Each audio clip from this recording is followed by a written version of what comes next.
Greetings, everybody. Redbeard here for another edition of the midweek update here on Rasslin with Redbeard. Of course, the story of the week has been the Hulk Hogan scandal. I'm not going to spend a whole lot of time in discussing it other than to say that this has been a very difficult piece for me to put together because of the fact that there's been so many different elements of it. In looking at what has been going on, of course, if you don't know by now, Hulk Hogan was found to have engaged in a racist tirade. It was recorded as part of the sex tape that he and Heather Clem were found to have been involved in. Heather Clem, of course, was at that point in time the wife of radio host Bubba the Love Sponge. It's a situation, to be honest, that I'm having difficulty putting into words because it's just that involved. There's so many different pieces to this that it's been rather damaging, not only to, I think, the industry as a whole, but to a lot of fans as well, because you hear these comments coming from a man who has always been touted as being, Mr. America. He's the all-American guy, this, that, and the other. And to hear this type of vitriol come from him, it's very unnerving and very bothersome, to be honest with you. And like I mentioned, it's been something that's been troubling to me in a lot of ways because you hate to see an icon like a Hulk Hogan go through such a dramatic fall. It's been bad, and it's getting worse because seemingly in the past couple of days here, it's been uncovered that there were some additional pieces of footage where he not only goes into a racist rant, but he also goes into some rather anti-gay terms as well there. So it's getting worse, and I don't think we've heard the end of it because if there's this one piece of footage, there will likely be more and more and more. And it's affected not only him, it's affected WWE, it's affected their bottom line. There was an article published by Forbes in the past couple of days that said that the footage had cost WWE somewhere in the order of about $50 million in terms of shareholder stock values. That's a lot of money. And even for a billionaire like Vince McMahon, $50 million in terms of angry shareholders, that's a lot. It's been amazing to see the process unfold here, to be honest with you, though, because it's been a similar situation to what happened with Chris Benoit in that a lot of products, a lot of associations that WWE had with Hulk Hogan have been erased. They've seemingly been scrubbed from the website, from various other areas that WWE had associations with. I know a lot of their licensees were working on products that involved Hulk Hogan, not the least of which is the WWE 2K16 video game that apparently now will no longer involve Hulk Hogan. Suddenly it involves the Terminator. If the Terminator character that's in that game starts dropping atomic leg drops, you'll kind of know where that particular model came from. But at any rate, it's just been very dramatic to see this whole turn of events happen. I hate it for all involved. I hate the fact that this is a situation that we have to seemingly endure as wrestling fans who have watched this man, this character for, I know for me, the past 25 plus years. But it's just plain sad. It's very unfortunate. You'd like to think that there'll be some way of him to recover. It seems as though there have been plenty of people who've come out in his favor, in support of him, and not saying that he's a racist. Mick Foley, Kevin Nash, Roddy Piper, others have come to his support. But in terms of public perception, I think he's got a long way to go in terms of being able to get back to any semblance of where he was previously in terms of being, this symbol of America, of what it is to be a hero. So it's a very unfortunate thing, and I think as the lawsuit over the particular piece of footage that these comments were cut from, I'm not going to reference it because if you know what I'm talking about, you know what I'm talking about. There probably will be more bits and pieces pulled from that, so we'll continue to see where this goes, but it's probably only going to be further downhill at this point in time. Moving on from that there, some news that was interesting in regard to the further, perhaps, collapse of TNA wrestling. Here within the past couple of weeks, it was revealed that there was a new authority figure behind the scenes in TNA, and it was none other than Bully Ray. That, personally, to me, seemed like kind of an asinine move because the fact that you have here a character that, within the past couple of years, was the leader of a motorcycle gang who was trying to destroy the company, and yet now here he is in charge of it. Didn't make a whole lot of sense to me then. Doesn't make sense to me now, but apparently Bully Ray has decided to leave the company, which, if what's been posted online is to be believed, excuse me, he left on his own free will, and left apparently because he was uncomfortable with the direction of the company creatively. No real big shocker there, but apparently he was comfortable enough to come back long enough to be involved in that particular GM storyline. There have been some sources cited from Pro Wrestling Insider that are apparently up in the chain with TNA who said that the GM angle has already been played out, that the end has already been recorded, so apparently it won't be any real sweat off their backs when it comes to what they're going to do next. But even so, I thought it was pretty funny that you've got the introduction of a storyline and the conclusion of one seemingly that shouldn't have been this quick that's already been played out. So it is what it is. But Bully Ray's comments in regard to why he decided to leave the company were very telling, for lack of a better phrase, in regard to what he felt the direction of the company was. So here again, there have been rumors of where he might go next. Could be set for another return to WWE, possibly to rejoin with Devon, maybe have another run with Team 3D, or as the Dudleys. So we'll have to see what goes on there. Other TNA news. You have to excuse me, folks. I've been getting a little cold. If I continue to cough, that's why.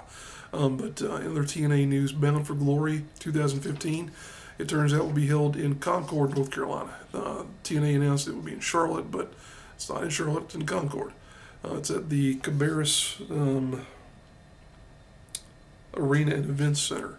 It's going to be on October the 4th. Tickets go on sale as of July 31st, so they'll be coming up here in these couple days in terms of availability. The show is one of TNA's biggest of the year, if not their biggest show. It's interesting to note that the website that's associated with this particular show has a number of VIP packages that are available for fans. One of them, I forget what it was referring to, but there was one package that actually involved a fantasy booking session with a TNA writer, another member of TNA's creative staff. I want to go off on a little bit of a rail here in saying that if you're selling the opportunity to have a meeting with a creative staff member, that just seems like the ultimate death knell to kayfabe, in my opinion. It's not surprising for it to come from TNA, because at this point I think they would sell their own left shoe if it meant they could keep the right one. But for them to be doing that is very funny. I'm to a point to where I'd almost be willing to buy that ticket just to have the meeting and say, what are you guys doing? Because this makes no sense whatsoever. But even so, Bound for Glory, it'll be in Concord. We may wind up going up there to cover the event because it's not that far of a drive, and tickets probably won't be that expensive. The arena that they've got picked out for it is a pretty good sized building, so we'll have to see if they're able to get it to capacity or how close they come to that. EC3, the Hardys, you can expect the whole 9 yards to be there in terms of the staff and the roster that's available at that point in time.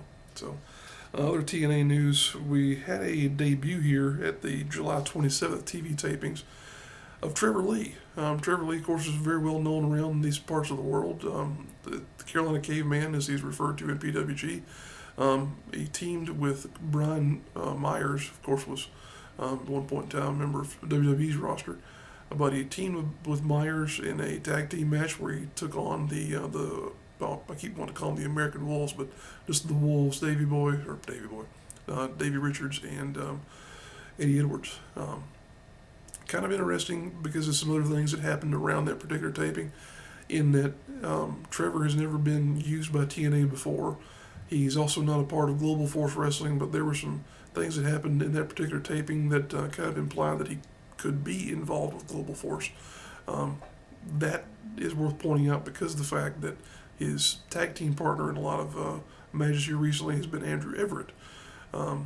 Everett, on the other hand, has been announced as being a member of the GFW roster. So for him to be there and for Andrew Everett to not be there, it's kind of confusing. I'm not really sure what's happening in that regard, but there is, of course, the association that Trevor Lee has with the Hardys, and they're a big part of TNA. Matt, of course, has been a big part of their roster for a while here, and Jeff is going to be returning here in the next couple days, it seems, if reports are to be believed. He had a very horrific leg injury there that's kept him on the shelf since April, so it's good to see him returning, but still just a rather interesting turn of events there in terms of Trevor Lee making his debut for TNA. So good on him. Good opportunity for him. We hope he makes the best of it. Moving on to some more WWE related news. This is just kind of a discussion point here that I'll bring up. There was an article that I read, I believe it was on 411 Mania, their wrestling division, talking about the perception of Kevin Owens having been more or less moved down to a mid-card status after the feud with Cena, and in relation to some of the things that happened therein, it just seemed like he was kind of punted almost down to a position to where he's not all that important anymore. And you have kind of a common recurring thing in WWE booking as far as someone who comes in and gets a big push initially, and then they have to eat a big piece of humble pie. And it's kind of confusing, but from a psychology standpoint, it's, I think, sort of a test of seeing how someone responds. But in regard to Kevin Owens, there have been some rumors and reports that folks behind the scenes in regard to creative and whatnot aren't too high on him. They think he's just one more indie guy who doesn't look all that great, doesn't have a tremendous physique, this, that, and the other. His matches speak for themselves, though, in terms of his ability. I know he's not the typical chiseled frame that you see out of a lot of WWE superstars, but I think at some point we'll get to a return to a realization that it's not always about muscles and always about looking like some Greek god. Of course, that helps, but it's not a requirement. Kevin Owens especially has proven himself time and time again to be able to go regardless of how big his gut might be. But I'm a fan, so I'm biased. But at any rate, just wanted to discuss that point because it seemed almost like he had some people who weren't rooting for him. But we'll have to wait and see how that pans out. In a similar story, Dean Ambrose, another guy who was well known for his exploits on the independents. Of course, he was John Moxley before he was Dean Ambrose, but been a lot of talk recently about the booking decisions that have been put in place involving his career and where it stands currently. He's kind of, I don't want to say in the middle of a limbo type situation, but he almost is. Because, for example, in this week's edition of Monday Night Raw, he had a match with Big Show. It seems like they're trying to get an angle together where he, Big Show, The Miz, and Ryback are all kind of feuding over the Intercontinental title. Of course, Ryback is out of action right now with the staph infection that he's been dealing with.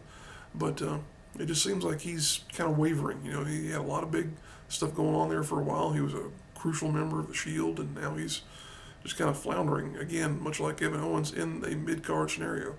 So we'll have to continue to see where he goes.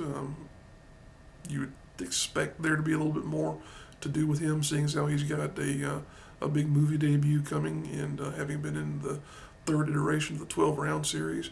But we'll have to see what happens. It's one of those things where you don't really know why or how the decisions get made for a guy to be put where he is, but he is there. So here again, we'll have to watch and pay attention to what happens next. Some news in regard to Ring of Honor. We know they've been a part of the Wednesday night, or Wrestling Night in America, as I like to call it. They were appearing on the 8 p.m. time slot as a sort of a lead-in to TNA Wrestling on Destination America. They've been there for about a month or so now, but they have had their time slot taken away from them. They're not going to be on at 8 o'clock anymore. They're going to be on at 11 p.m. on Wednesday nights. I don't think this is a good sign for what's to come here. I think that Destination America and Discovery Communications is probably starting to sour on professional wrestling as a whole. It does not seem as though they're valuing the product because it doesn't seem to have performed up to their standards or up to what they expected. But at the same time, I have to say that it's been good to have a network at least be willing to try to get professional wrestling involved. So we'll have to see where it goes. But with them moving a Bigfoot show into the lead-in for TNA, I think the show was actually called, let me check my notes here, it's actually replaced, but it's been replaced by Bigfoot in America. Yeah, your show's been replaced by a Sasquatch program. Yeah, that kind of tells you where your value is according to the network that you're appearing on. But at any rate, they're not going to be on at 8 p.m. They're going to be on at 11. We'll see where this goes. But here again, with that being a move and with the deal with TNA apparently expiring here at some point in September, Um, there's a lot up in the air regarding those two companies, but more TNA than ROH because of the fact that Ring of Honor still has all the Sinclair stations that they can be supported by, because of course they're owned by Sinclair Broadcasting. TNA though, if they lose their syndication on Destination America, their international stuff may support them for a length of time, but they're going to have to really do some crunching in terms of financially staying afloat, because without the money that's coming in from production, don't see them staying around much longer. Of course, with the way this whole thing is panning out, it may wind up that TNA becomes Global Force Wrestling. That's kind of the way some of the things that, if you read between the lines, some of the reports that have been coming out from the TV tapings here that have been held this week, it kind of seems they're going that way. They're holding tapings throughout the remainder of this week, I believe, so we'll have to pay attention to those and see what happens, but that's kind of the impression that I've gotten, which it would be convenient, kind of tidies up things in terms of transition from one company to the other, but at the same time, you have to wonder, well, what's going to happen next, because Global Force Wrestling is taped TV. They taped it last week, but it's still unknown whether they're going to actually wind up putting that content. So here again, one more thing, we'll have to wait and see what happens. It seems like that's my recurring theme here this week, is we'll have to wait and see, but it really is. All right, moving on from there, this weekend we have the Mid-Atlantic Legends Fan Fest. This is going to be allegedly the last one. Jim Ross and the Crockett's and others will be on hand. I say this is going to be supposedly the last one because last year was going to be supposedly the last one as well. We'll have to see what goes on there. It's always a big event. A lot of attendees, a lot of fans, a lot of legends that always are a part of that particular show. They have live matches and whatnot as well. So if you're in the Charlotte area and want to attend something like that, definitely come in and check it out.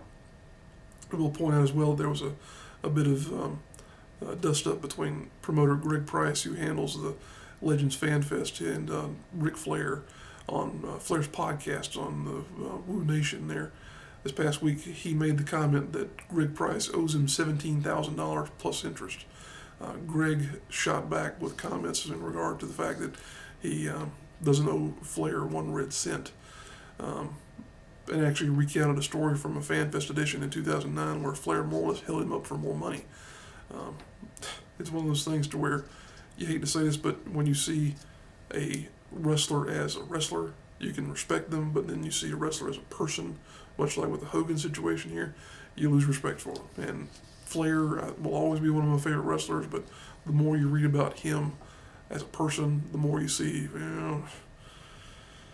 kind of hard to support you. But at any rate, FanFest this weekend here may or may not be the last one. They could move it to a different city for all I know next year, but that's what it's being promoted as. So definitely check it out if you're in the area. Next up, we've had a few splits in regard to the Ultima Lucha program that's coming up from Lucha Underground. This was originally going to be a one-shot deal in terms of it being a 2-hour program, but it's been split into 2 weeks. The first edition of it's going to be happening this evening, and then the next edition of it will be the 2-hour block, which is going to be the season finale of the first season of Lucha Underground. That's coming up next week, so make sure you're tuned in for that. And if you have not seen it already, there's a 37-minute video that the El Rey Network has put out capturing highlight clips from the first 37 weeks of the program. It's on YouTube. We link to it here on the Rasslin with Redbeard Facebook page as well. So definitely check that out. It'll be a good primer for you if you've not had a chance to get involved with Lucha Underground yet. In local news, we've had a few things in regard to PWX Wrestling that have come down the pipe here. The first one is some good news. They've announced that they have created what they're referring to as the X16 tournament. It's a tournament involving, as you would expect, 16 participants. They've announced a couple of entrants already. The tournament will be happening on September 5th and 6th in Winston-Salem, North Carolina, from the Benton Convention Center up there. But the first couple of entrants they've announced are Ricochet, Gunner, Moose, Trevor Lee, and Andrew Everett. There was another entrant that was announced, but I don't think he's going to be involved because of the fact that Cedric Alexander has come out and said that he's no longer going to be participating in anything related to PWX. His comment was received on Twitter almost immediately by a lot of the local fans as being a sign of some things that were happening behind the scenes in regard to PWX, because he said essentially that he was leaving over the treatment of talent and business differences. You can infer whatever you want to there. Some have kind of said, well, this could be a work or this could be something else, because Cedric has recently, of course, showed up at AML Wrestling as well. So this is kind of an old-fashioned feud here between two territories that are scrapping and clawing to try and keep the best talent in-house. So we'll see what goes on here, but it looks like Cedric is done at PWX. Of course, he's a former PWX champion and has had a pretty involved history with that particular company. He's been one of the stars that helped make that company. So for him to leave, it's a big deal. But we'll, again, have to see what happens going down the road. That brings us to our local event coverage. We've got 6 events that we're aware of this particular week. There is one that's not going to be pictured in the following posters, and that's APW Chester. They've got an event coming up this Friday that they don't usually publish posters for some reason, but at any rate, we've got those events coming up, so we'll go ahead and roll those now, and then we'll be back to wrap up the program with our closing thoughts.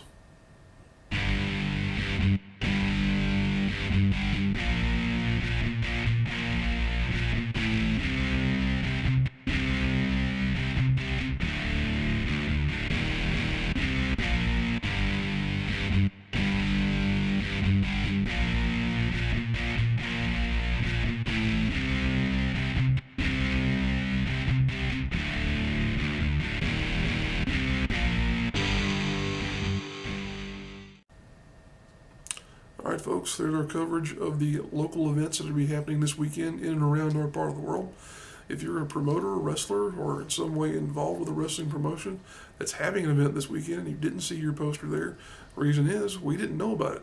We do our best to try and scan social media to keep abreast of what's going on in our part of the world, but if we don't know about it, we can't share it. So if you're a person who's involved in a promotion and would like to have your poster featured, please drop us a line. We'd be glad to share your poster here on the program in the weekly update, and also on the Facebook page as well. There we have a album that is absolutely filled with nothing but wrestling posters that are happening in this area. So if you would, drop us a line either through the YouTube page, Facebook, Twitter, all kinds of different ways you can get in touch with us. With that said, appreciate you guys tuning in. If you would, click that like button and also give us a subscribe. Lets us know that we're doing the right thing here and reaching the people that we're trying to get a hold of. Another week in the books. If you guys are headed out to a show this weekend, enjoy it, be safe. We'll see you down the road.